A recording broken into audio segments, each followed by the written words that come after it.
কেমন আছো? প্রিয়া কিচেনে তোমাদের আরও একবার ওয়েলকাম। আজকে আমি করব বেগুনের পাতুরি। বেগুনের পাতুরি করার জন্য দেখো বন্ধুরা, আমি কিন্তু এখানে আগেই কড়াই বসিয়ে দিয়েছি। এরপরে এতে আমি তেল দিয়ে দেবো, দিয়ে বেগুনগুলো লাল লাল করে ভেজে নেবো। এখানে কিন্তু আমি দুটো বেগুন কেটে নিয়েছি, বেগুনগুলো কিন্তু পুরোই গোটা গোটা। তারপরে দেখো আমি মানে বেগুনগুলো ভেজে লাল লাল করে ভেজে নিয়ে নামিয়ে নেবো।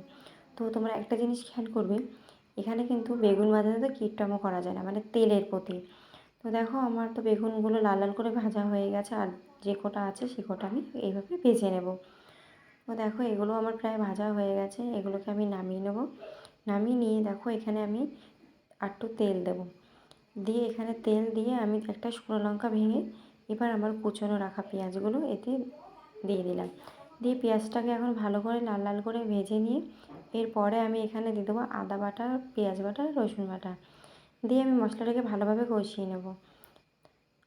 তারপরে কষানোর পরে দেখো এখানে আমি নুন দেবো, 1 চামচ নুন দিয়ে আরও হাফ টি চামচ নুন আমি এখানে দিয়ে দেবো।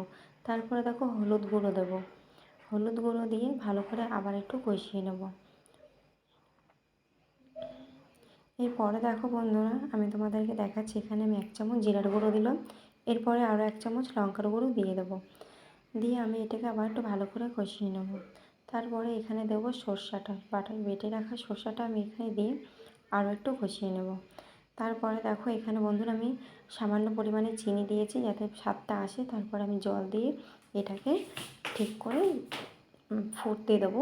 তার আগে এখানে আমি এটা একটু ঢাকা দিয়ে দেবো। দেখো আমার তো এটা ফোটা হয়ে গেছে। এবার ভেজে রাখা বেগুনগুলো আমি এইভাবে দিয়ে দেবো। একটা বেগুনও কিন্তু এখানে ভাঙবে না ঠিক এভাবে রান্না করলে।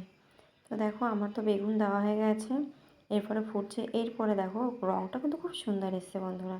তো দেখো আমি ধনেপাতা কুচিটা দিয়ে দিলাম।